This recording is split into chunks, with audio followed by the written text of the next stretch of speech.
It's so good to see all of you here and to see some familiar faces, and you made it early on what day is this? Thursday morning. I know. I'm sort of semi-retired, so a lot of times I wake up like, what day is this? Is there anything happening today? There's a great thing happening today, and that's you're here. One of the things I really love about JNBA is like they really live what they talk about. You know, they really do care about what's going on in your life. And to be able to be in a place to discuss something that all of my friends are discussing, and many of us have lived through in a real meaningful way, and to take that home with you today is fantastic. So thank you for being here. Just to let you know, we are recording this on video as well as audio, and this will be available on our Navigating Life Transitions podcast, which I also get to host and really love doing that. Navigating care for aging parents is tough, right? And for many of us, you don't get trained up for that. You just find yourself in the middle of it. And it could be a loved one, could be an aunt, an uncle, a sibling. You just never know when it's going to happen. It's just when it does, you realize you're not as prepared as you think you should be. So we're all part of this journey. And part of the journey today is to get a little engagement from you all. So on the table, you will see a QR code. And I want you to get your phones out, and you're going to scan that QR code.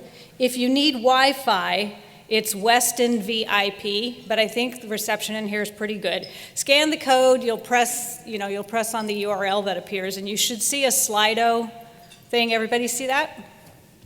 If anyone has hands up if you can't see it. You're going to see a question on there, and we're going to ask you to choose up to 2 words that describe how you feel when supporting your aging loved one. And we're going to see a word cloud appear as you start to answer those. Patient, tired. I like patient. Patience is not my strong suit, so overwhelmed, for sure. And the bigger the word is, as you all know from your many Zoom meetings, that's what a lot of us are feeling. Scared, love. For me, it was understanding that it was an honor, even as tough as it was, that it felt like I was privileged to be there doing that. Worried, obligation, honored, anxious, grateful, stressed. Yeah. Let's leave that up there as you continue to answer that question. Tired. Yeah. Uncertain. We want to take some of the uncertain, is that promising too much?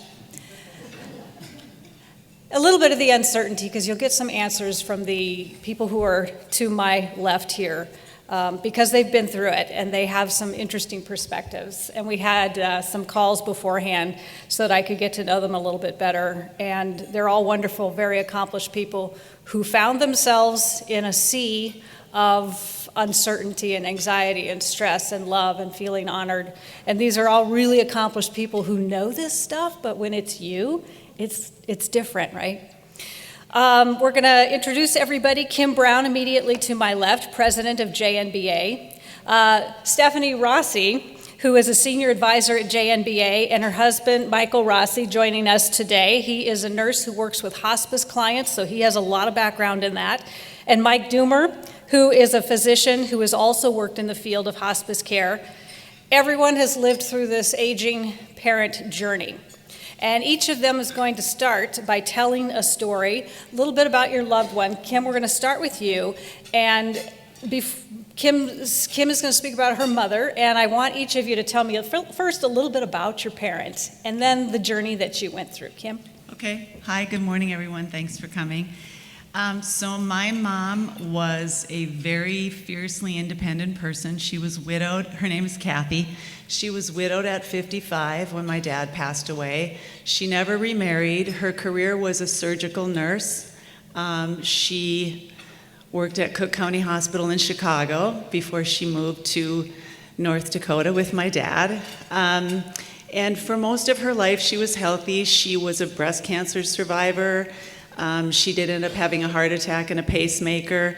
But the last 7 years of her life, I think what was the hardest is she suffered from macular degeneration, so she slowly started to lose her eyesight, which that in itself, I will say, is a challenge for many facilities. So if you ever have parents that have that issue, that's something you really need to talk to them about. But she did well until about she lived independently the entire time. She would rather have been shot than go to assisted living, is what she told me. So she did not go to assisted living, which put a lot of pressure on me and my family, mainly me, but I did have good support. I was away from work more often than I wanted to be some days, but the team was very supportive, and I had a very supportive assistant that helped. And in the last year of her life, she struggled, and then we made the choice for hospice, which was also a really big learning for me that I'm happy to share anytime. Michael and I talked about that process, and I'm just going to say ask a lot of questions because all things are not created equal. She passed away, and that was sad and hard, but I'm grateful for the lessons I learned, because I do think that one of the things that we can do in life is pay it forward. So that's why I was excited to be on the panel, and I'm excited to be a resource for our clients.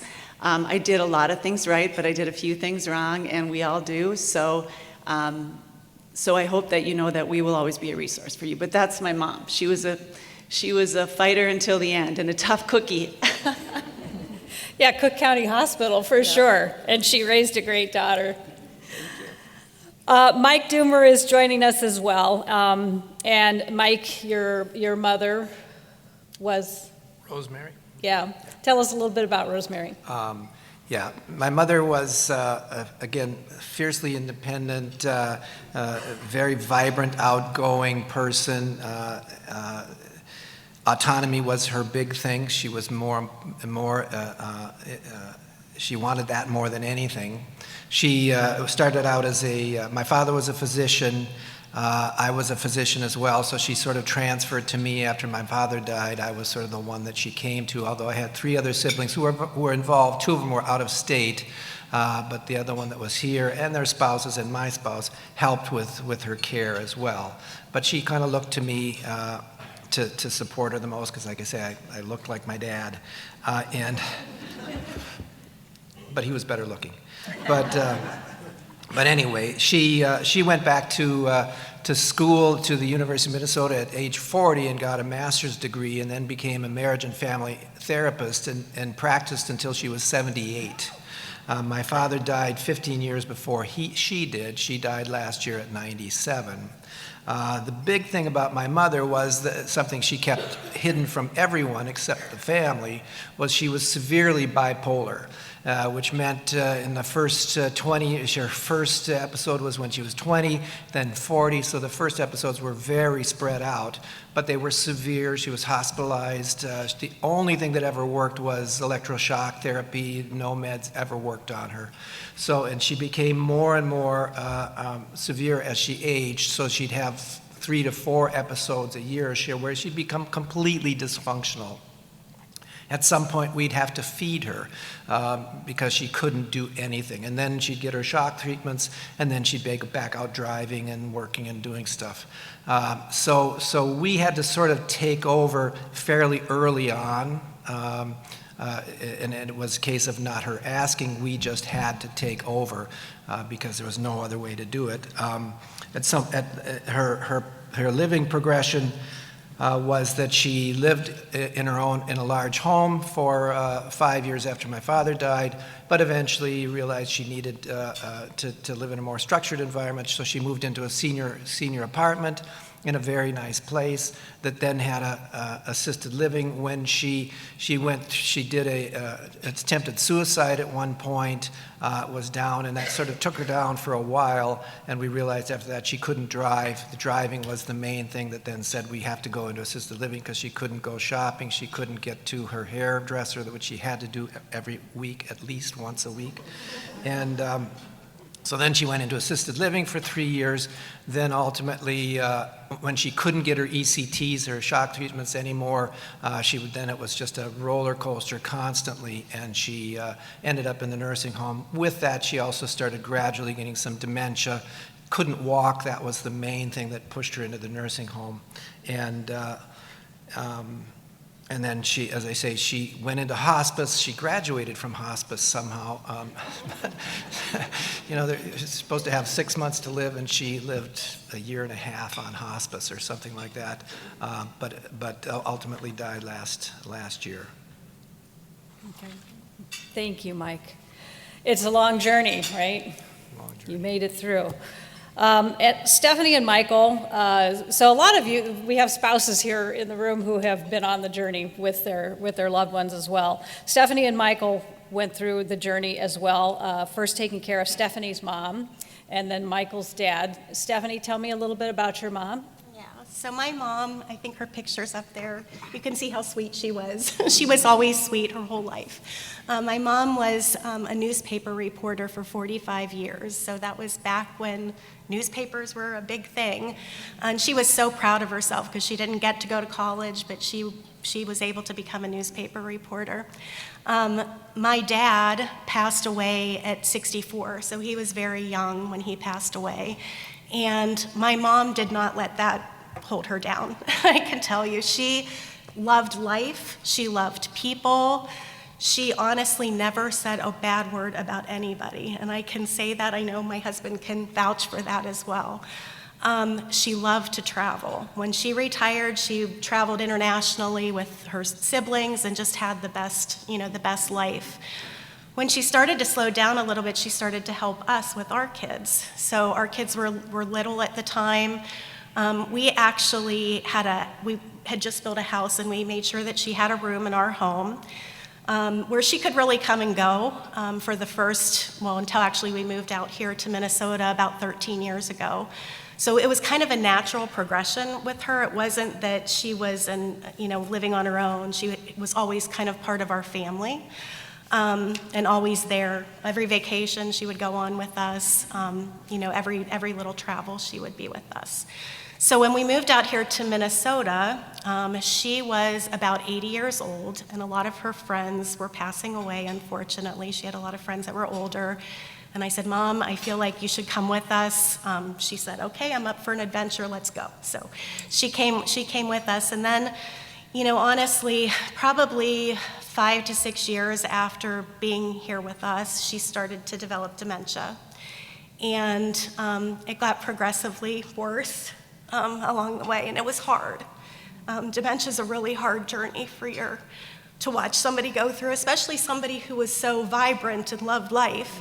I did bring this with me. She left me about 100 of these, believe it or not.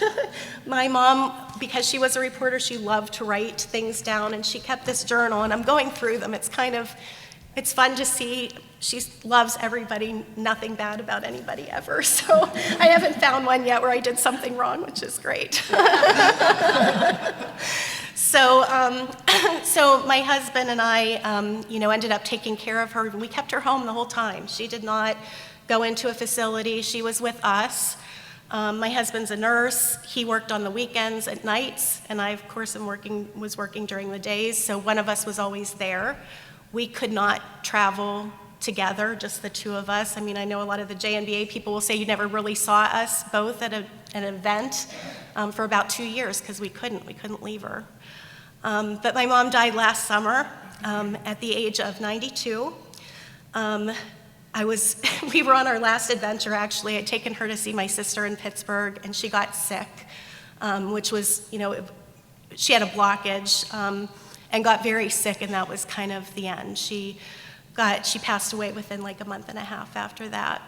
I was the main caregiver, obviously kind of, talking through her living with us, but my brother passed away very young, and my sister had cancer, so we couldn't have the help from them, so we took it on, but it was a blessing.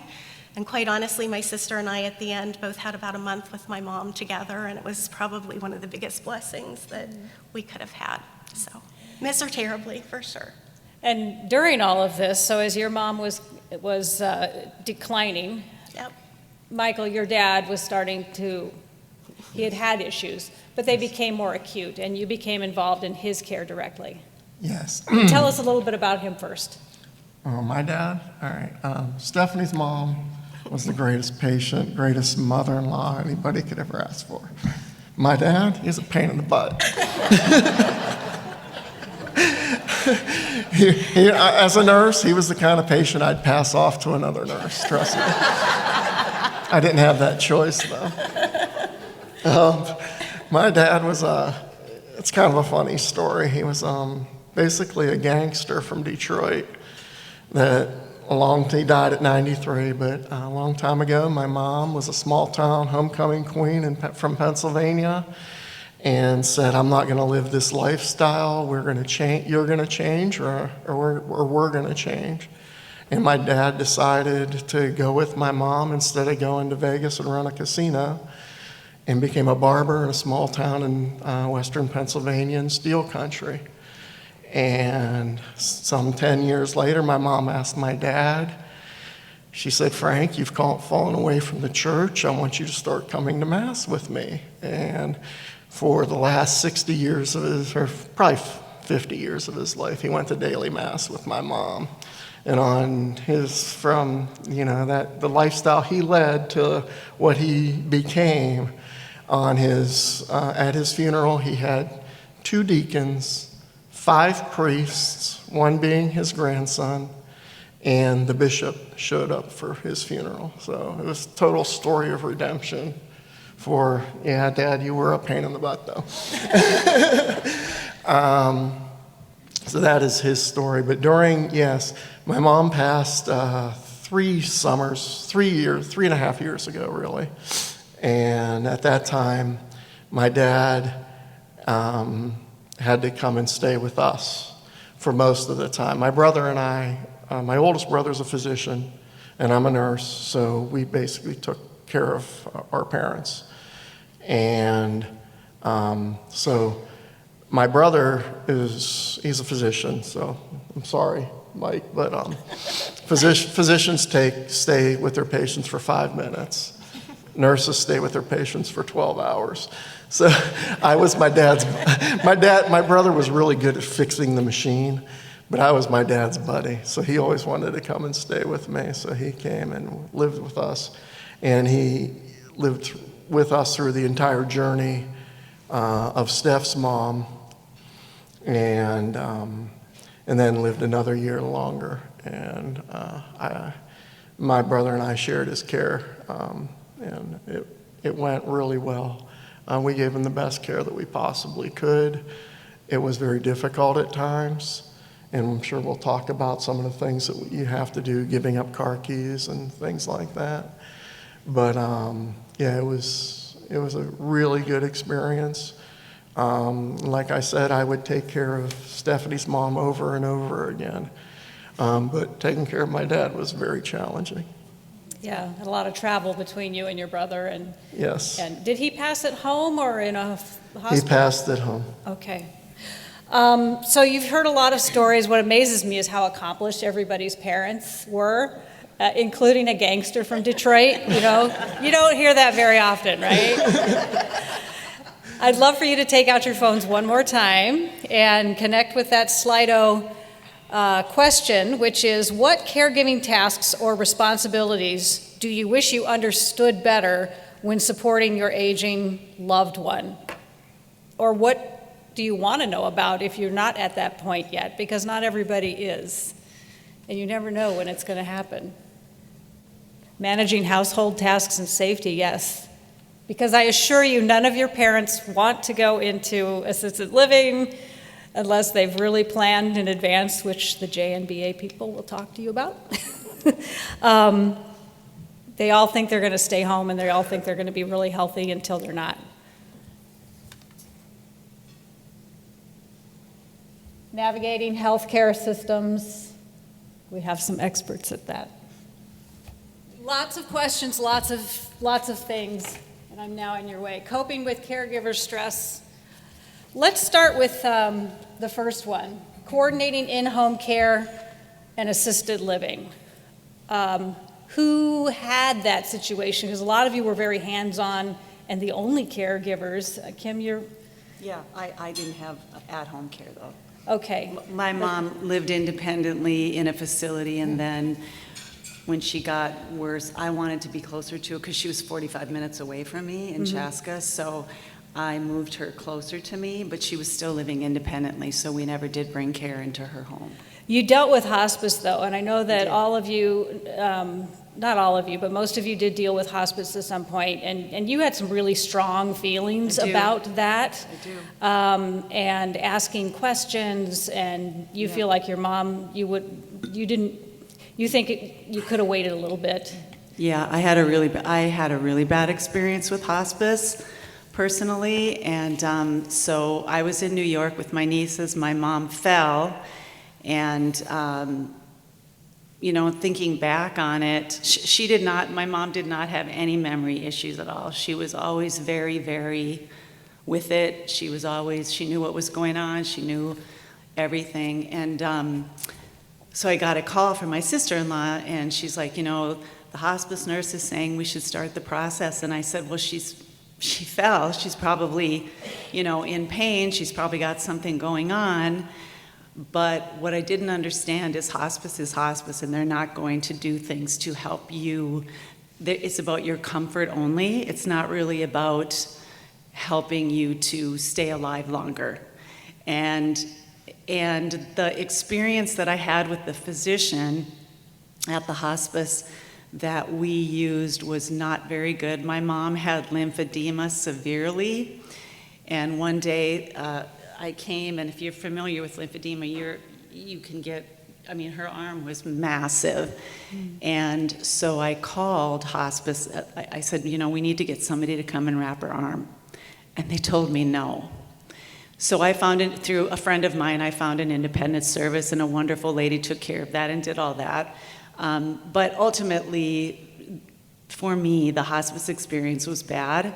And I guess what I would say is, this was my experience only, so I'm not being judgmental, but if your parent is in a facility and not at home, I asked the facility I imagine you work with hospice quite a bit. Who do you work with, and who do you prefer?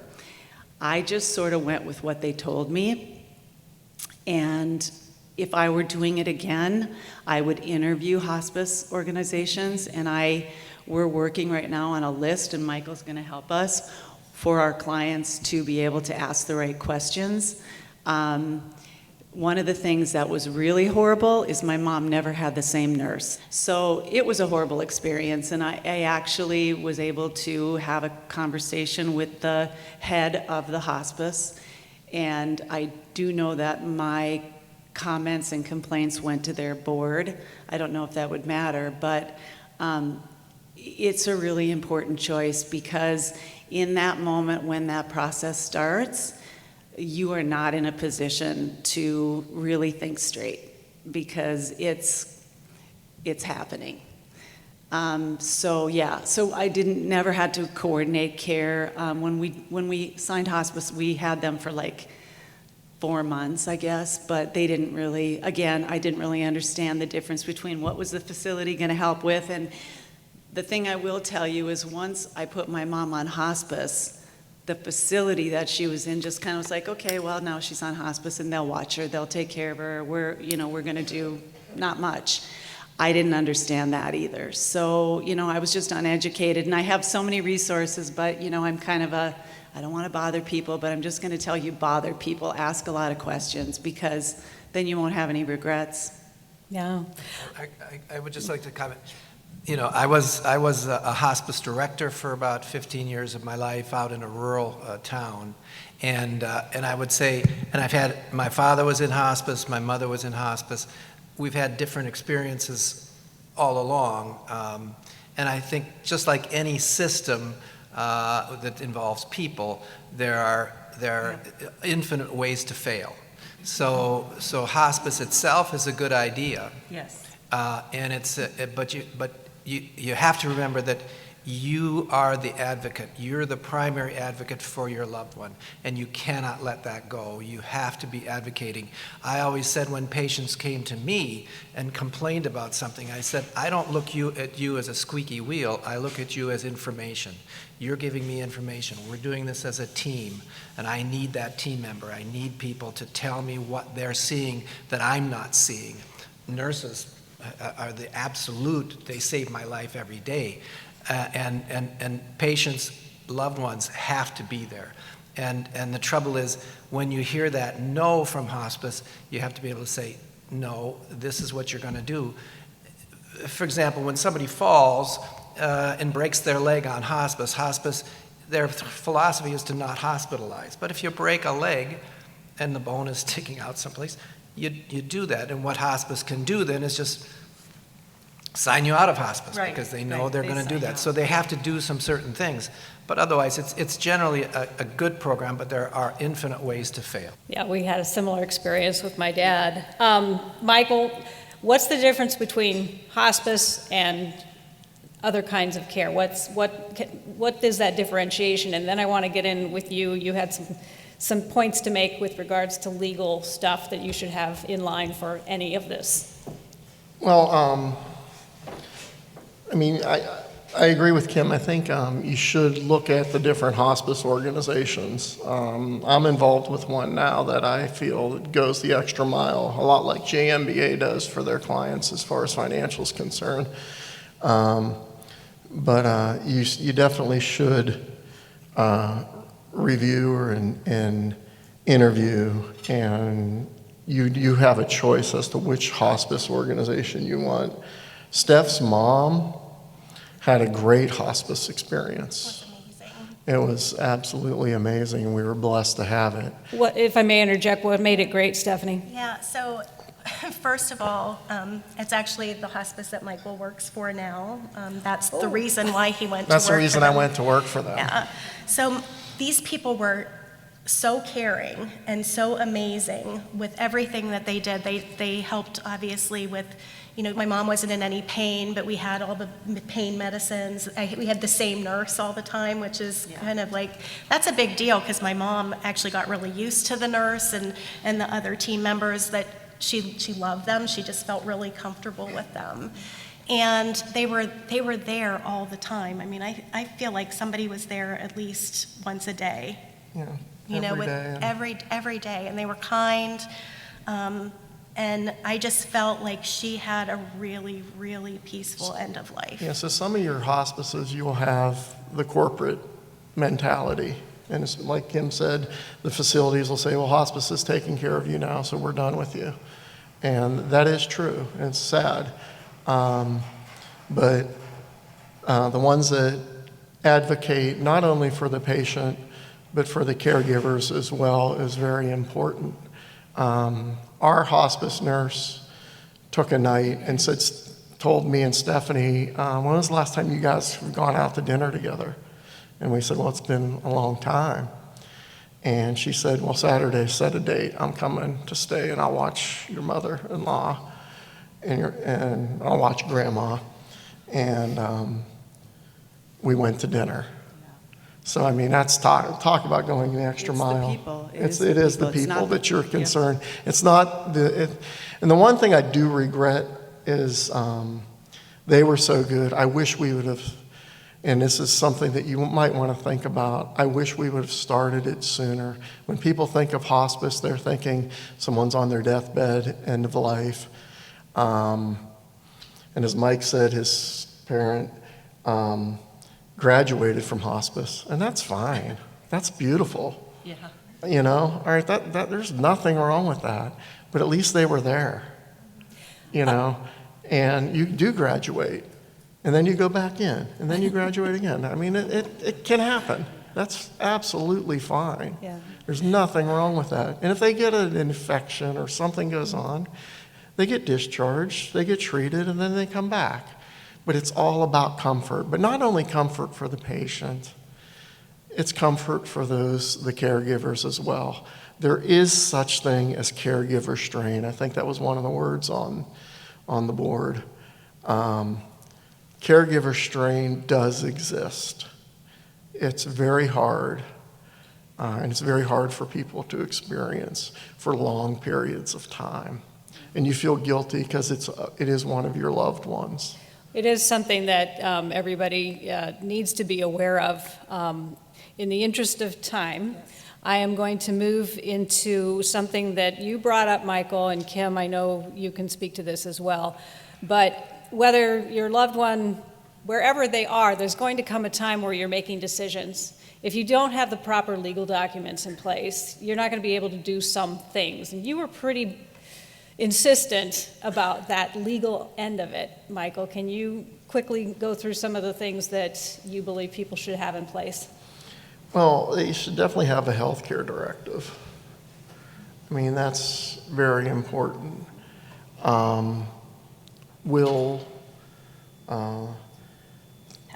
Power of attorneys are very important. Did a power of attorney come into play for any of you? It did for me. It did? Yes. So when my mom got sick in Pittsburgh, she was out, so nobody knew who was allowed to act on her behalf. So I actually called the office. Corinne, if you know Corinne, got her power of attorney and healthcare directive. They wanted both of them. And I had them within literally 2 minutes. And everything was smooth after that. But yes, they asked me for those immediately when we got to the emergency room. I think there's a legal difference, a little bit difference between a healthcare directive or advanced directive or a living will, which is supposed to only come into being or into use if you cannot speak for yourself and you have a terminal diagnosis. A legal power of attorney for healthcare needs can come in before you have a terminal diagnosis. For example, with my mother, we had her sign it when she was 50 years old because when she hit her skids, she was completely incapable of making a decision, any decision, and would never sign for her ECTs, her electroshock therapies. So we had to direct those ECTs. We had to tell the doctor she needs it now, and we had the power of attorney to do that. So that was extremely crucial to have that document. The other thing I want to say about healthcare directives or advanced directives or living wills is they're not just for old people, they're for young people. Everybody should have one because old people are going to die anyway. But young people, let's face it, sorry. But young people are the ones that get a brain injury or something and then can lay and be on food pumps and things like that for years and years, even though they would never have wanted it. So I think an advanced directive is something we should all fill out. It doesn't come into being. It doesn't mean you're not going to get care. It doesn't say don't do CPR. It doesn't say anything like that usually, unless you have a terminal illness. If they know you have a terminal illness, okay, it's a different story. But if they don't know you have a terminal illness, they're going to do CPR. So. Yeah. Just to give you a second to swallow. Any thoughts on legal documents? Because I know that's something the team talks to every client about. No, I agree with all of them, and I think everybody should have every legal document in place that they need to have in place as soon as they can get it done. But I will say the one thing that I think there's unspoken words, I think sometimes between siblings, and I think it's important that every sibling knows where the parent is, because like you said, you can take somebody off of hospice, but I'm like, Mom doesn't want to go to the hospital again. Well, I want her to. Well, she doesn't want to, and she couldn't tell us. And so I just think those conversations are really important, because the documents, of course, give you the power, but there's that emotional thing about, I didn't know Mom thought that, or did Dad really say that? So I just think those family conversations are really important. We had a lot of that in our family. We have 6 physicians in my family, and we're sitting there taking care of my dad, and you got 6 physicians there arguing, and each of them has an opinion on what to do. I'm just like, okay, Dad, here, come with me. We're going back to Minnesota. They'll figure it out and tell me what they want. Actually, this is funny. There's a lot of medical up here because my dad was also, he was a thoracic and vascular surgeon. The high-powered group here. So did any of you have difficulty getting, yes, wills, trust, everything, have it all, okay? Because if you don't have it there, it's not a good situation. Yeah. I had the hardest time getting my mom, so I was supposed to be the healthcare person. She's like, oh, you'll just know when it happens. You'll know what I want. What do you want? Oh, you'll know. I had a really hard time getting her to fill out her, she was at the point of where, do you want a do not resuscitate? Do you want, and we had to have the doctor come in and tell her what that process would be. What would CPR be on a 94-year-old woman, and how would that look for her, and what would the outcome be? Did you have difficulty with your parents getting them to express their wishes so you could have that? No direction. No, my mom actually, obviously we're advisors. She has always had her documents in place. And we actually we had to redo them when we moved out to Minnesota, so she was good. My mother, when she was well, not when she was depressed, when she was well, when she moved into the nursing home, she made a statement to the doctor, and I told the doctor, you write that in the chart. The statement was, if something comes along that hastens my death, I welcome it. And I had to refer to that frequently with the nursing staff, that this is what she wants. This is not me, it's not my brothers, it's what she wants. And this was when she was good. Frequently she would say, Michael, because she was fiercely, she was a very independent person, and she hated, she used to take a bath every night, and in the nursing home she got a shower once a week. She hated that. And she just said, Michael, can't you get me the pill? I said, Mom, it's not legal. I can't get you the pill. She wanted to commit suicide. Yeah, she wanted to be out of here. I said, well, isn't there someplace I can? And I said, well, I think in Portland we can. Well, let's move to Portland then. Let's do it. She was clear. You find yourself having conversations you never expected. And if you get it done in advance, it makes it a lot easier. I do want to leave some time for questions. So before we get to that, I'll have each of you, if you would please, give us lessons that you learned. And sadly, it's got to be brief, but what did you learn, and is there anything you would do differently? Kim? I think just really simply, just find resources. Like, if you've never been through it, find resources, because everybody learns something through the process.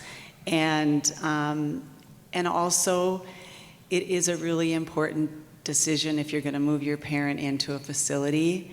Just make sure it's a really good fit and that they understand the needs of your parent or whoever you're taking care of, because not all facilities are the same. Not all, the head of nursing matters a lot, and I just think the environment is important. And so I just would ask a lot more questions, I guess. Okay. Mike?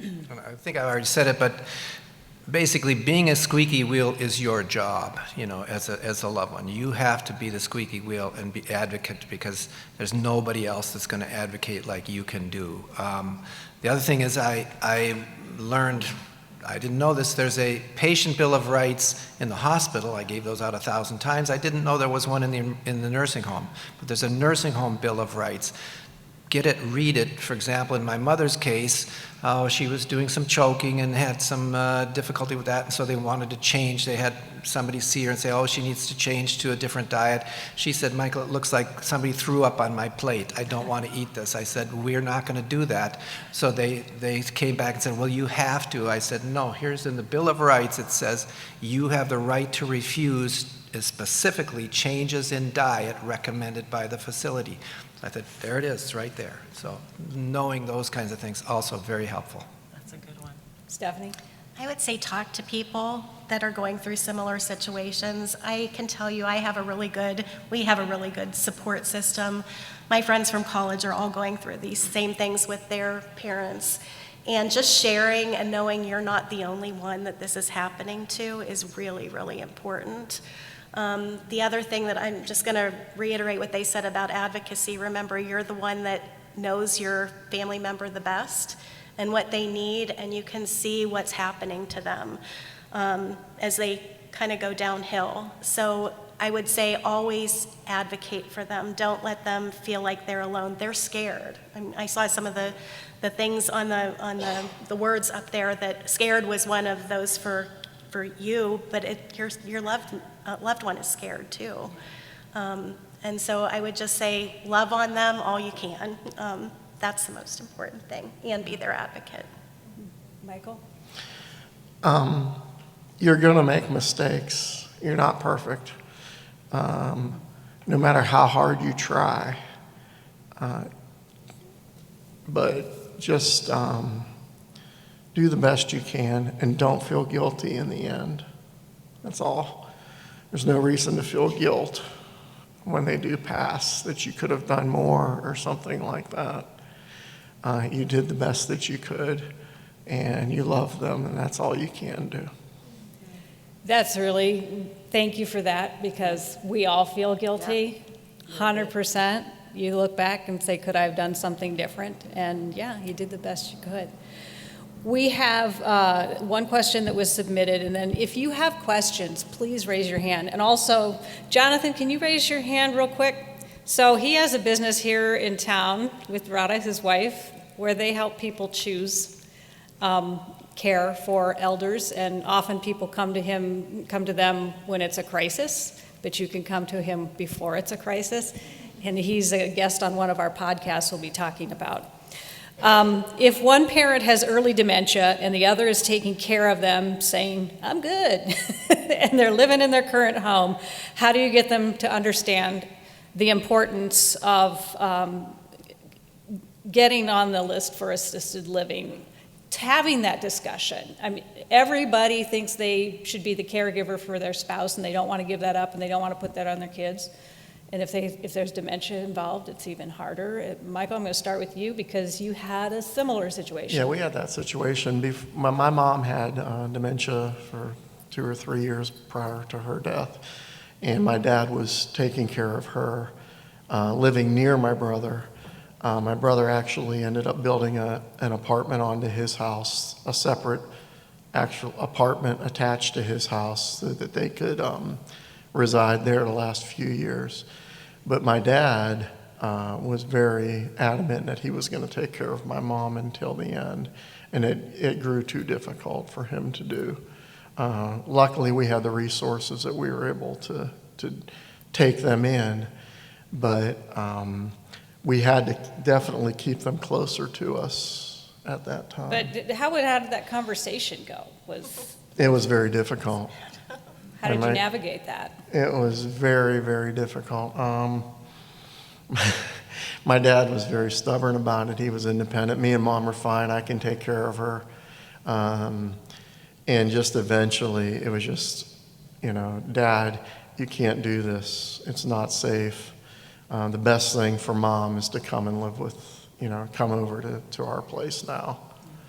And I think in the end, he felt guilty because of the expense my brother put towards building the addition. Mm-hmm. And he's like, all right, well, you built this addition for us, we might as well use it.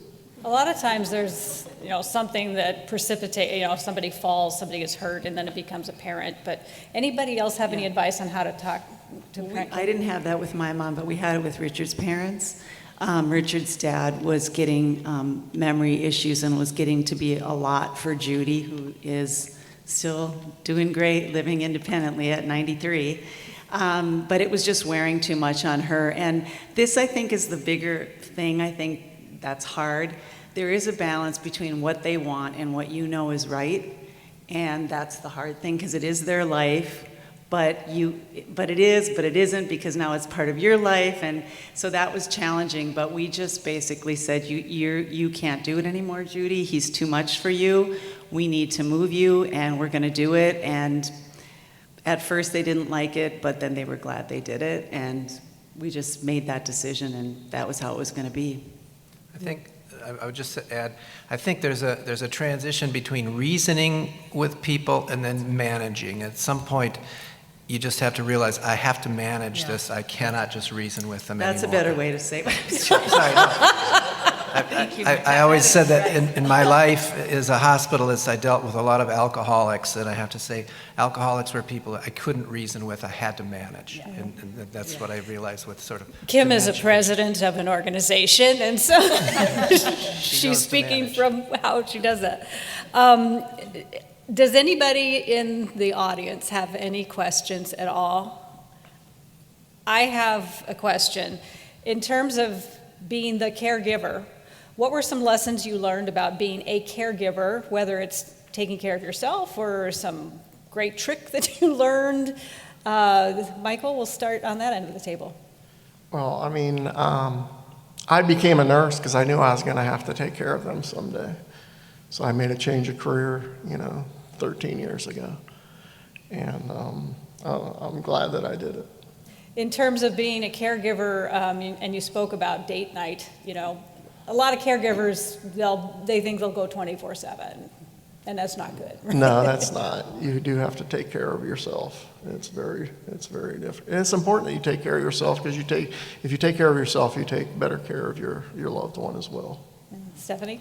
Yeah, so I have to admit one thing here. We're obviously advisors who recommend that people buy long-term care insurance, and my mom did have a long-term care policy that we really didn't use much, and we should have used it more to have people come in and give us a little bit of relief, and we didn't do it. So because I didn't want to admit that she was, in the state that she was, I think, at that point. But I'll say, if you have the policy, use the policy. Even if it's for a little bit of, R&R for you. I mean, there's a lot of policies that do have, times where you can leave for a couple days and they'll take care of them. And I think that especially if it's a situation that's going on for a long time, you need it. You really do need it. We have a whole podcast on that, long-term care insurance. Mike, do you have anything to add about taking care of yourself as a caregiver? When you put up that thing with the one word that people, or two words or something, I came up with four. I couldn't come up with two, which means I talk too much. No, the first one was actually second guessing, the uncertainty. You're always going to second guess yourself. And the second one is emotional roller coaster, because it goes up and down, and that emotional roller coaster of recognizing that death would be good, but on the other hand, you're going to miss them, and it's just you swing between one and the other.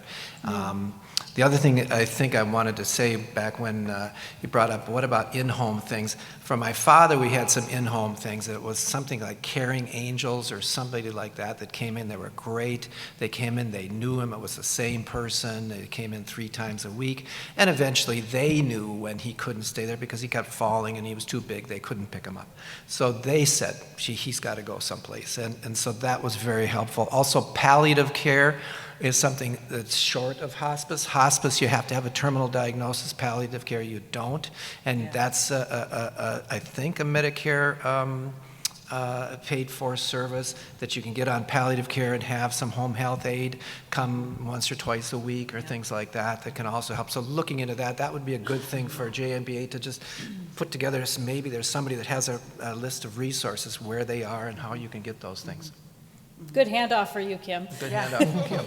Well, so my mom did not want any help from anybody but pretty much me, or my brothers, but they were very busy, she would remind me. And my assistant Marie, she loved Marie. So it was crazy. I mean, I did my mom's grocery shopping, and then I would do my grocery shopping, and my mom needed everything specific: 1 banana, 2 tomatoes, not that brand, not this brand. We had the same mom. Yep. So that was crazy. And then she did not like the food in the facilities, and I think that's a universal comment when you talk to people who live in the facilities. She did not like the food, so she always wanted to go out to eat because food was her life. My mother loved food. So that was interesting. And then when we moved her closer to me and she was getting a little worse, she wouldn't even let the facility do her laundry. So I was doing that and running back and forth. And so when I just needed to do that. That was one of those things where I could have probably forced it, but then it was closer to the end and I didn't want to have, arguments. But if you have high maintenance parents who don't want, I mean, she was a nurse and she did not want those people coming in and doing, the showering was a disaster for her. So I did that. She only wanted me. And then finally we got her to a place where she would use some of the services. But that's a real thing. Not every parent is like, oh yeah, thanks, have them come in. I'd love the help. I had one of those parents that did not want that. So that was a lot of work. I think that's not uncommon. We had caregivers come into my mom's home, which was the only reason she got to stay there, as she very much wanted to do. And they were really helpful, and of course she hated it because she didn't want people in her house, right? So, I mean, you just deal with it. But one thing I never had to do was the take the car keys away. Did any of you have to do the take the car keys away talk? My I figured buddy, some of you might want to know. So. my buddy unhooked the transmission or something because they knew they couldn't take the keys away, so they just made the car not work. That was a good idea. So, it came down to where when my dad was with me, he couldn't drive because we were in Minnesota and he wasn't familiar with Minnesota. So, Dad, you want to take the car? Go ahead. You're gonna end up in South Dakota. And so that was easy. But when he went back to Pennsylvania and stayed with my brother, it was time to take his car away. And he thought he was going to be able to drive again. And I mean, we kind of, sometimes you got to tell little white lies. Well, Dad, the rule in Pennsylvania is once you turn 90, you got to go take your driver's test again. And it's on a computer. Can you do that? He says, well, no, I can't do that. And he says, well, what are you going to do? There's nothing you can do about it. And so I got a call, when you come and get me, they're taking my car away. And actually, so that's how we ended up dealing with that one. Subterfuge, yeah. My mom was actually very easy with her car keys. We live in New Prague, so we're out in the middle of the country. And one day she got lost going like 2 miles. She was coming back and she got lost and she got really scared and she handed me her car keys and said, I don't think I should be driving anymore. Wow. And that was it. My mom was in her mind trying to figure it out. So there was a neighbor who had a son that she was going to hire and didn't quite get to that point. But every situation is different. So you've heard some amazing stories. Every really accomplished parents, and then you have to watch them need all of this help, which is hard for you, and it's hard on them. But there are resources. So we'll talk about that in just a second, but I really want to thank all of you, Kim, Mike, Stephanie, Michael, sharing these personal stories. I know it's sometimes really hard, but it's really important because the more we talk amongst each other and the more we realize we're all in this boat, maybe in different stories, but we're all in this boat. Yeah. It helps. And somebody else who can help, of course, JNBA, who hosted this event, and its financial planning committee. They've developed a whole library of resources for you. Videos, podcasts, checklists. I encourage you to check them out. There's a podcast on Medicaid and medical assistance. There's a podcast on long-term care insurance. There's a podcast on navigating a dementia diagnosis. And these are all with experts who have real information that can help you.